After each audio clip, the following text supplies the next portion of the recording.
How everybody doing out there? My name is Jason. I'm actually sitting here at Black and Nobel We Ship to Prisons with the inventor of the Willie Lynch letters, Brother Nana. So, if I may, what made you write the manuscript for the Willie Lynch letters? Yes. I'm from Durham, North Carolina.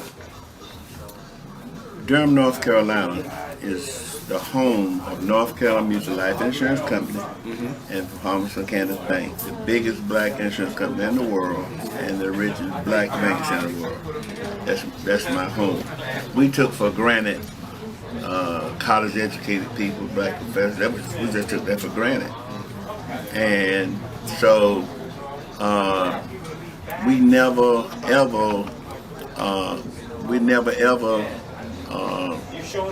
consider ourselves super hardship like the rest of the United States with black people, but we thought we were just as good, if not better, than white people.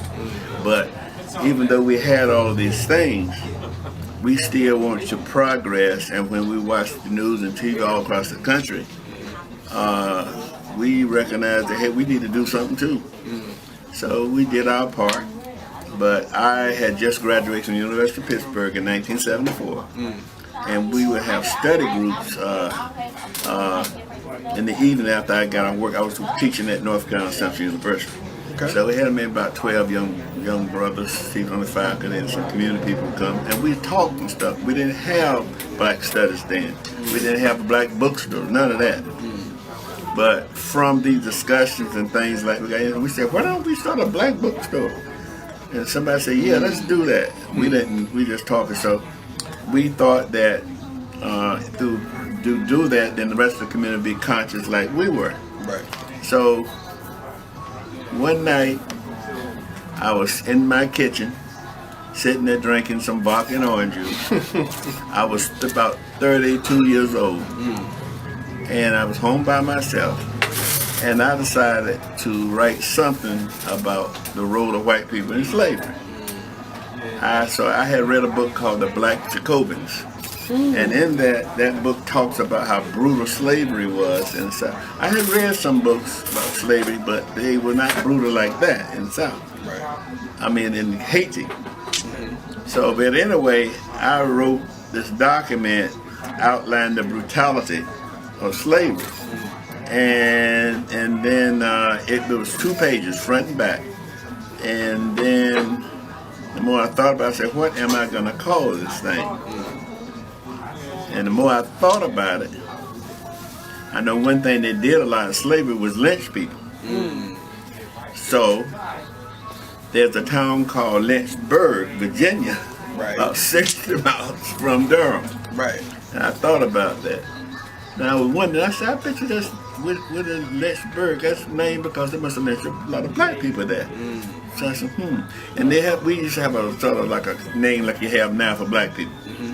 And if it was a male, it was Willie. You might have a name you call a male here, not some kind of name, but it was Willie. So I said Willie Lynch. Willie Lynch. And that's how the name Willie Lynch came to be. Wow. Then I put that on the letter, Xerox on the old Army machine. And at 12 o'clock midnight, I put them in my car. I ran 500 copies.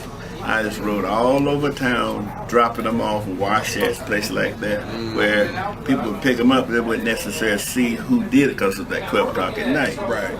So that's what I did. Wow. And I didn't tell anyone in my group because I wanted to see I didn't know it was going to work. And I sat back and I say maybe about 3 days stuff started jumping off. 3 days came nothing. 3 weeks came nothing. So I thought, well, I forgot about move on to the next story. And I did take one to a bookstore. He had one copy of it. I have no copy. I don't know what the hell. I mean, it didn't really mean anything to me, you know. But in any event, 15 years had passed, and I'm at the Million Man March. And lo and behold, Minister Farrakhan, who I admired deeply, read that speech and I almost fainted because I want to know how did he know about that letter. Right. And some people have speculated that what happened was, as people traveled through there, some people picked it up and it began to carry it around. And gradually, some things was added to it, but the basic letter was mine. Matter of fact, I saw a book the other day. It's kind of thick. No, this is not. This book here was added to the original. Okay. And there's no copyright in it because they didn't know who wrote it. Right. Okay? Right. And so very little has been added to this one, but some others has gotten thicker. These are other people adding to it and so forth. Okay? But the original itself, was just two long sheets like that, front and back. Wow. But that's how the letter came. Because anybody could have, but nobody really was. Apparently was doing that very much reading because you weren't teaching it in school, no way. And so, but I thought more people read than me. And so that's how I began to learn this stuff. I was not even a history major, matter of fact. I was a psychology major. And I was an athlete. I was a track guy. And I was a Vietnam veteran. I had changed a lot after coming back from Vietnam, though. I really have. But I was a very angry young man, and I took it out and used an instrument to carry out my destructive power and anger toward white supremacy in that letter. That's why I wrote it. But it didn't do anything. I later found out it did a lot, but what it did was create black studies. But it didn't cause people to riot and do all those kind of things because we weren't ready yet, and because that became the foundation for my best-selling book, and that's the psychotechnology of brainwashing, crucifying Willie Lynch. That was the foundation for this book. And this book was written here 15 years ago. But because I produced it myself, it didn't get a whole lot of publicity. But if you go online, you'll see a lot of stuff related to it. And I'm starting to do a lot of interviews now. But that's that 2-page thing led to that. But now to get to this, you had to have a background in psychology, deep psychology, not just regular psychology. And I studied it. I believe I may be the only black person or African person in the United States who knows how to do it and how to get rid of it. There is one person who came close in Africa. His name is thank you. And that's it. Now they are, but all the white people here, there are very few white people who know how to do it. It's a specialized area. And I don't care how smart we are and all that and how many means you have, brilliant people we have. You cannot do, unless you have the training, you can't stumble by accident to figure out how to do this. You have to literally be taught the principles of doing it. And so it's been 521 years and nobody has stumbled how to understand. Some people thought, for example, you start studying black history, you can do it. But you can be very, very brainwashed and be an expert in African history. That has nothing to do with reversing the psychological process of mental side of brainwashing. Right. So, as far as you being able to teach this to other people so that we can systematically go out to reverse the effects of the Willie Lynch letters which you created, how long do you think that process would actually take? Oh, I can tell you, I have actually done. I've taught 2,000, almost 2,000 people.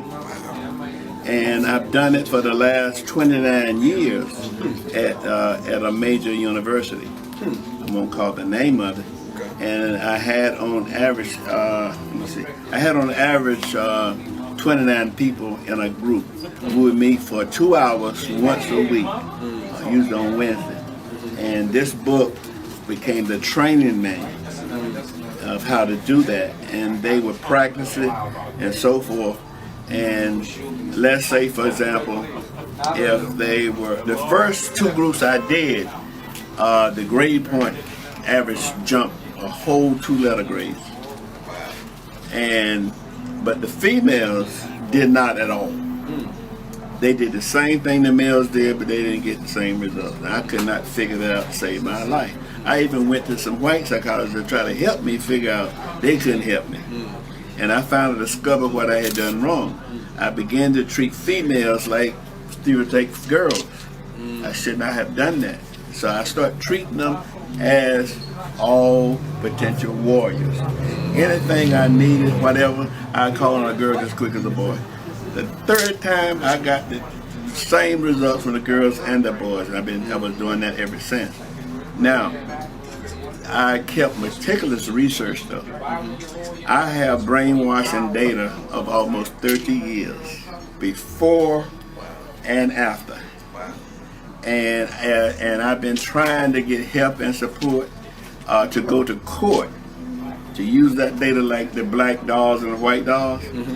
And I haven't been successful with that, but I have that. And I understand it, because if you know you brainwashed, you're not brainwashed. It's only when you think you're not brainwashed that you are definitely brainwashed.